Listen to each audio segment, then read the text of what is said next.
대략 유대에서 사마리아까지는 6시간 정도로 볼 수가 있는데요. 제자들과 함께 사마리아 수가성으로 갔을 때는 예수님이 많이 지치기도 하고 굉장히 시장하시기도 한 때였습니다. 그래서 제자들이 마을에 먹을 것을 구하러 갔었을 때 물길로 온 한 여인이 있었고, 예수님은 그 여인과 이런저런 대화를 나누고 있었습니다. 대화를 나누는 중에 마을에 양식을 구하러 갔던 제자들이 다시 돌아왔고, 이제는 예수님에게 양식을 드리면서 잡수시라고, 우리가 가져온 양식을 예수님 드시라고 권유했을 때 예수님께서는 제자들에게 전혀 의아한 말씀을 하셨습니다. 나에게는 너희가 알지 못하는 양식이 있다.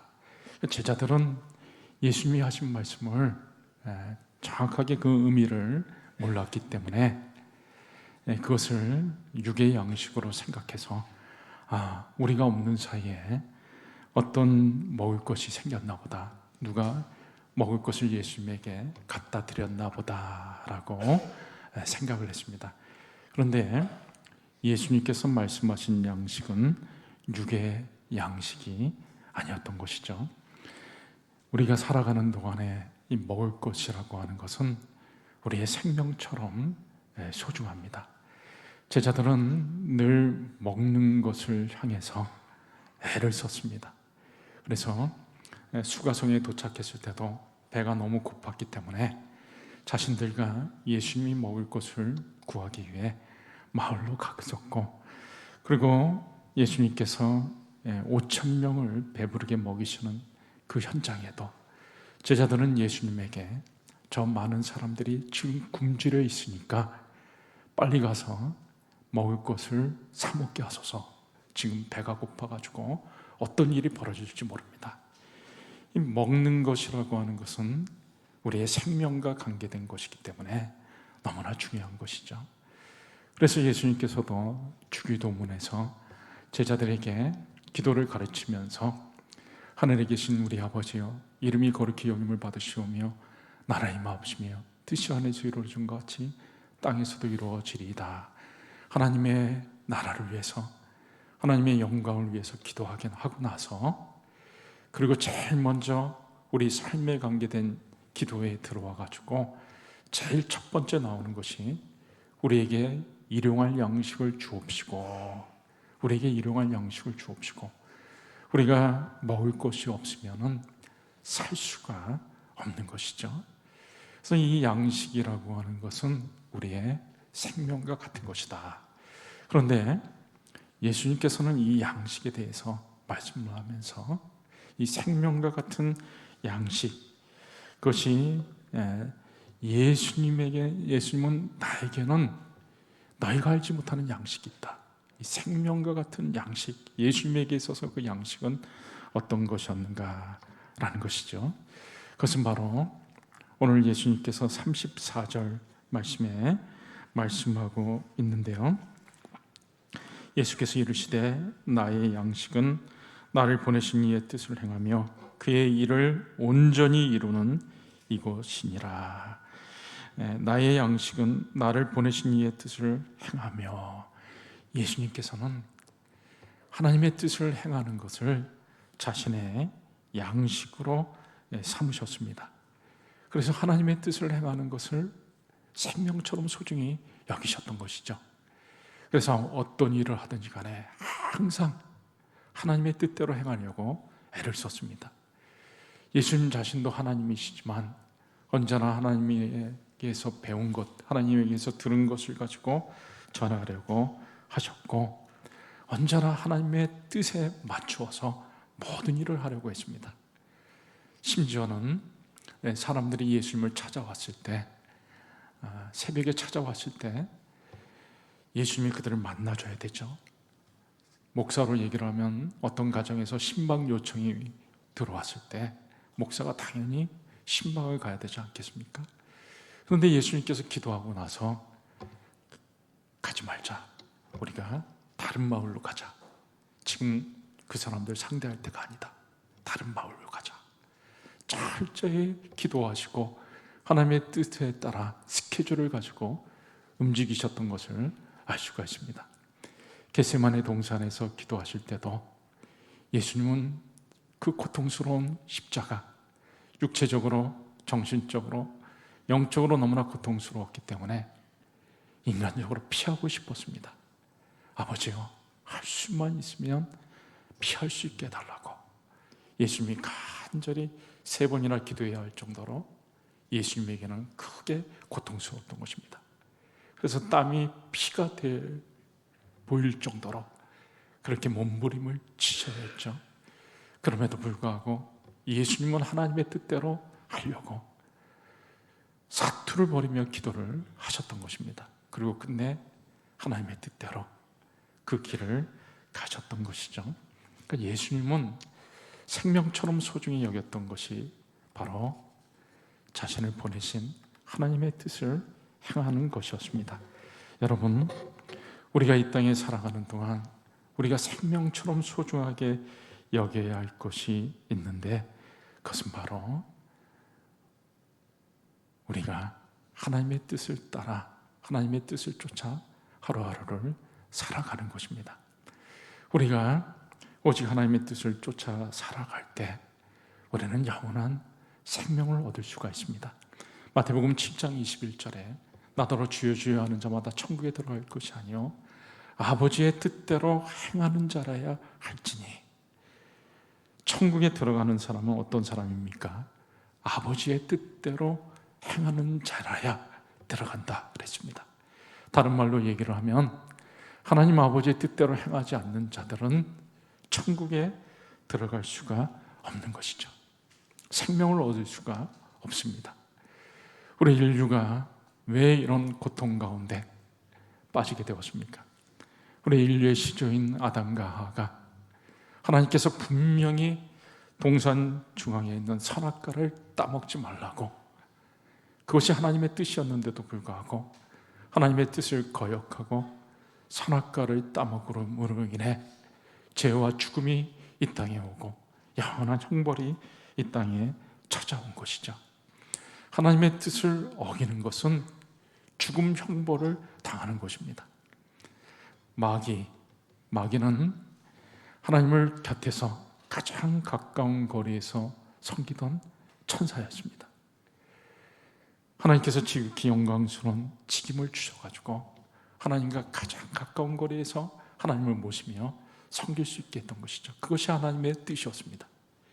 그런데 마귀는 하나님의 뜻을 거역하고 자기 자신이 더 높은 자리로 올라가려고 하나님과 동등되려고 하는 그런 교만한 마음을 가지고 하나님의 지위에 도전하다가 하나님의 뜻을 거역하다가 끝내는 추락하고 그리고 영원한 형벌을 당하게 된 것이죠. 마태복음 7장에도 천국에 들어가지 못하는 자들에 대해서 얘기를 하면서 그날에 많은 사람들이 와가지고 우리가 주의 주여 주여 하면서 우리가 주의 이름으로 선지자 노릇하고 귀신을 쫓아내고 권능을 행하지 아니하였나이까. 주의 이름으로 선지자 노릇하고 주의 이름으로 귀신 쫓아내고 주의 이름으로 권능을 행하지 아니하였습니까? 엄청나게 많은 일들을 했습니다. 선지자라고 하는 존귀한 직분을 받아서 사역을 했고 그리고 귀신을 쫓아내는 엄청난 일도 했고 권능도 행했지만 그러나 우리 주님께서 뭐라고 말씀하셨냐면 완전히 그대로 외면합니다. 나는 도무지 너희를 알지 못한다. 나는 도무지 너희를 알지 못하노니 내게서 떠나가라. 불법을 행하는 자들아. 그러니까 하나님의 뜻과 상관없이 살아가는 사람들, 내 뜻대로 살아가는 사람들은 생명을 얻지 못하고 오히려 영원한 형벌에 처하게 되는 것이죠. 그렇기 때문에 우리가 이 땅에서 살아가는 동안 하나님의 뜻대로 사는 것, 하나님의 뜻대로 사는 것은 너무나 중요하고 우리 생명처럼 귀중한 것이다 말할 수가 있습니다. 두 번째로 우리에게 생명처럼 소중한 것, 예수님이 양식으로 삼으셨던 것이 34절, 아까 읽었던 34절 뒤에 보시면 예수께서 이르시되 나의 양식은 나를 보내신 이의 뜻을 행하며 그의 일을 온전히 이루는 이것이니라. 그의 일을 온전히 이루는 것이니라. 예수님께서는 하나님께서 자기에게 맡겨주신 귀한 일, 자신에게 맡겨진 사명을 충성스럽게 감당하려고 애를 쓰셨습니다. 사마리아에 오신 것도 많은 사람들은 사마리아 땅으로 오지 않고 멀리 피해서 가지만 예수님은 위험을 무릅쓰고 몸이 피곤한데도 불구하고 사마리아 땅에 오신 것도 바로 하나님께서 맡겨주신 사명, 그것을 이루기 위한 것이었죠.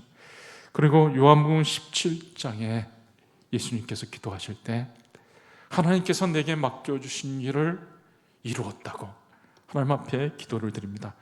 아버지께서 내게 하라고 주신 일을 내가 이루어 아버지를 이 세상에서 영화롭게 하였사오니. 예수님께서 십자가를 지시기 전에, 불과 몇 시간 전에 하나님 앞에 드리는 기도, 그 내용을 보면 아버지께서 내게 하라고 맡기신 그 일을 내가 다 이루어서 아버지를 이 세상에서 영화롭게 하였다라고 그렇게 말하고 있죠. 예수님께서 십자가상에서 돌아가실 때도 다 이루었다 말씀하셨습니다. 다 이루었다. 하나님께서 자기 자신에게 맡겨주신 그 일을 다 이루었다라고 말씀하신 거죠. 여러분, 우리가 이 땅에 살아가는 동안 우리가 생명처럼 소중하게 여겨야 하는 것은 하나님이 저와 여러분 각자에게 맡겨주신 그 사명이 있습니다. 일이 있습니다. 그 일을 충성스럽게 온전히 이루어 가는 것, 그것이 우리에게는 생명처럼 중요한 것입니다. 우리가 그 일을 충성스럽게 감당해냈을 때 하나님은 우리를 지극히 높은 자리로, 축복의 영광된 자리로 이끌어 주실 것입니다. 사도 바울은 정말 하나님께서 자신에게 맡겨주신 사명을 생명을 다해서 감당하려고 애를 썼습니다. 사도행전 20장에 보면 하나님께서 내게 맡겨주신 사명, 그 사명을 마치려 하면은 나의 생명조차도 귀한 것으로 여기지 않는다. 내 생명, 내 목숨도 하나님이 내게 맡겨주신 사명을 감당하는 데 있어서는 귀한 것으로 여기지 않는다. 그리고 디모데후서 4장에 그가 죽을 때가 다 되었을 때 그는 이렇게 고백을 합니다. 나는 달려갈 길 다 갔고 믿음을 지켰고 선한 싸움을 싸웠다. 그러니까 하나님께서 나에게 맡겨주신 그 일을 충성스럽게 감당했다. 다 했다. 달려갈 길 다 하고 다 가고 선한 싸움 싸우고 믿음 지켰다. 자신은 하나님께서 맡겨주신 사명 충성스럽게 감당했다고 말을 하고 있죠. 이제후로는 나를 위하여 의의 면류관이 예비되었다. 하나님이 주실 상급을 지금 바라보고 있습니다. 여러분, 우리가 이 땅에 살아가는 동안 저와 여러분을 하나님께서 이 땅에 보내신 목적이 있죠. 각자에게 주어진 사명이 있습니다. 그리고 우리가 그 사명을 충성스럽게 잘 감당했을 때 우리 주님께서는 저와 여러분에게 큰 상급을 주실 것입니다.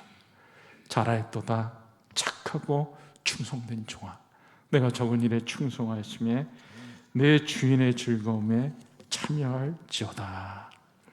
여러분, 우리가 이 땅에 살아가는 동안 반드시 실패해서는 안 되는 것이 있습니다. 반드시 성공해야 하는 것이 있습니다. 그것은 다른 것이 아니라 우리가 신앙생활하는 것만큼은 실패해서는 안 되는 것이죠. 신앙에 실패하면은 그것은 영원한 죽음에 처하게 되는 것입니다. 우리가 신앙생활을 할 때 성공이라고 하는 것은, 신앙생활에 성공한다고 하는 것은 이 세상의 성공과는 개념이 다릅니다.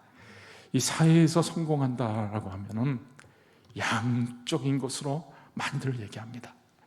그래서 큰 것을 이룬 것, 많은 것을 얻은 것, 뭐 사업을 해도 큰 사업을 해가지고 크게 성공한 것들, 돈을 많이 모은 것들, 높은 지위에 오른 것들, 이런 것들을 사회에서는 성공이라고 말을 하죠. 그러나 신앙에 있어서 성공은 그렇지가 않습니다. 오른 교회를 담임하시는 김은호 목사님께 많은 분들이, 목사님은 목회를 그렇게 성공하셨으니, 크게 성공하셨으니 참 좋으시겠다고, 수만 명 모이는 교회가 됐죠. 그때 김은호 목사님이 이렇게 말씀하셨습니다. 성공이라고요? 성도가 수만 명 모이면 그게 성공한 것입니까? 성공은 요한복음 17장 4절 말씀에 예수님께서 말씀하신 대로 하나님께서 내게 맡겨주신 사명 잘 감당해서 하나님께 영광 올려드리는 것, 그것이 성공인 것이죠. 여러분, 우리가 어떤 큰 업적을 세우고 큰 일을 해가지고 그것이 성공이 아니라 하나님께서 내게 맡겨주신 사명, 그것들을 열심을 다해 감당해 나해서 그렇게 해서 하나님 앞에 영광을 올려드리는 것, 그것이 바로 우리의 성공인 것입니다. 하나님은 우리를 보실 때 양을 보시는 것이 아닙니다. 세상에서는 양적으로 큰 것, 많은 것들을 높게 평가를 하죠. 그러나 우리 주님은 양으로 평가하시는 것이 아니라 질로 평가를 하시는 겁니다. 얼마나 충성했는가. 잘하였도다 착하고 충성된 종아. 주님이 보신 것은 얼마나 착하고 충성되었느냐라는 것을 보신 것이죠. 제가 오늘 예배를 시작하면서 성경 마태복음 25장에 나와 있는 말씀을 읽었습니다. 2달란트 받은 자가 2달란트를 남겼을 때 우리 주님께서 칭찬하신 내용입니다. 잘하였도다 착하고 충성된 종아, 내가 적은 일에 충성하였으며 내가 많은 것을 내게 맡기니 내 주인의 즐거움에 참여할지니라. 5달란트 받은 자가 5달란트 남기고 2달란트 받은 자가 2달란트를 남겼는데 우리 주님께서는 똑같이 칭찬을 하셨습니다. 상급의 차이가 전혀 없는 것이죠. 여러분, 우리는 이 세상에 살면서 많은 사람들과 비교를 하면서 차이에 대해서 얘기를 합니다. 그러나 여러분 한번 생각해 보세요. 저 높은 곳에서 밑에를 내려다보면 밑에 있는 사람들은 다 높이가 같아요. 차이가 나지가 않는 것이죠. 온 우주의 주인이시고 지혜와 권능이 무한하신 하나님이 보실 때는 이 사람의 그 능력 차이라고 하는 것은 그것은 아무 의미가 없는 것입니다. 5달란트 받은 자나 2달란트 받은 자라, 5달란트 남긴 자나 2달란트 남긴 자라, 우리 주님이 온 우주의 주인이시고 지혜와 권능이 한이 없으신 우리 주님이 보실 때는 아무것도 아닌 것이고 지극히 작은 것입니다. 그래서 5달란트 남긴 자에게도 네가 작은 일에 충성하였다 그랬고 2달란트 남긴 자에게도 네가 작은 일에 충성하였다고 말을 했습니다. 우리가 보기에는 엄청나게 많은 것을 했어도 온 우주의 주인이신 우리 하나님 앞에서는 지극히 작은 것에 불과한 것입니다. 대기업을 운영한 사람이나 구멍가게를 운영한 사람이나 수천억, 수조의 사업을 꾸려나가는 사람이나 수백만 원짜리 사업을 꾸려나가는 사람이나 우리 주님이 보실 때는 별 차이가 없는 것이죠. 상이 똑같습니다. 우리 주님이 보시는 것은 다른 것이 아니라 바로 질을 보시기 때문에 그런 것이죠. 그래서 우리가 이 땅에 살아가는 동안 우리 주님은 우리를 보실 때 우리가 얼마나 충성되는가 보시기 때문에 우리는 각자 자기 역량대로 충성을 다하면 되는 것입니다. 여러분, 분명히 달란트 차이는 존재합니다. 역량의 차이가 존재합니다. 1달란트 받은 자도 있고 2달란트 받은 자도 있고 5달란트 받은 자도 있습니다. 어떤 사람은 역량이 매우 큽니다. 1시간을 주면은 막 10가지 일을 처리를 합니다. 또 어떤 사람은 1시간을 주면 1가지 일, 2가지 일밖에 처리를 못합니다. 역량의 차이가 있는 것이죠. 그러나 10가지 일을 해낸다고 해가지고 그 사람이 상급이 클까요? 1-2가지 일을 해낸다고 해가지고 그 사람이 상급이 적을까요? 그렇지는 않습니다. 제가 특별 새벽기도 때도 말씀을 드렸는데 서울에서 수만 명이 모이는 대교회 목사님이 시골에서 자립도 안 돼가지고 20명, 30명 모이는 교회 목사님보다 상급이 크겠냐고 제가 말씀드렸죠. 여러분, 우리 주님이 보실 때는 양으로 보는 것이 아닙니다. 충성을 다했냐? 10달란트 역량을 가지고 있어도 게으름을 피고 충성을 다하지 않았으면 우리 주님이 보실 때는 악하고 게으른 종이 되는 것이고 1달란트 역량밖에 받지 못했다 할지라도 그 1달러 작은 역량이지만 그것을 가지고 최선을 다해서 수고하고 충성을 다해서 감당하려고 하면 우리 주님이 보실 때는 100점, 1점도 모자라지 않는 100점이 되는 것입니다. 그래서 잘했도다 착하고 충성된 종아. 2달란트 받은 자나 5달란트 받은 자나 글씨 한 자 틀리지 않고 토시 하나 틀리지 않고 잘했도다 착하고 충성다. 착하고 충성되면 우리 주님은 100점을 주시는 것입니다. 그래서 우리가 이 땅에 살아가는 동안 예수님께서 하나님 아버지의 뜻을 행하며 그 뜻을 온전히 이루려고 했던 것을 생명처럼 소중히 여기고 그것을 양식으로 삼았던 것처럼 저와 여러분도 이 땅에 살아가는 동안 우리가 양식처럼 생명처럼 소중히 여겨야 할 것은 날마다 내 뜻이 아니요 하나님의 뜻대로 살고 그리고 하나님께서 맡겨주신 사명, 우리에게 주어진 직분, 우리가 받은 역량대로 다른 사람과 비교할 것도 없습니다. 우리 주님이 보시는 것은 나에게 주신 역량 그걸 가지고 최선을 다하고 충성을 다했느냐 그것 하나를 보시는 것이죠. 저와 여러분이 우리 주님께서 우리에게 주신 역량 따라 달란트 따라 항상 충성을 다함으로 해 우리 주님 앞에 섰을 때 잘했도다 착하고 충성된 종아 네가 적은 일에 충성하심에 내가 많은 것으로 내게 맡기리니 내 주인의 즐거움에 참여할지어다 라는 축복 상급을 다 받아 누리실 수 있기를 주의 이름으로 축원합니다.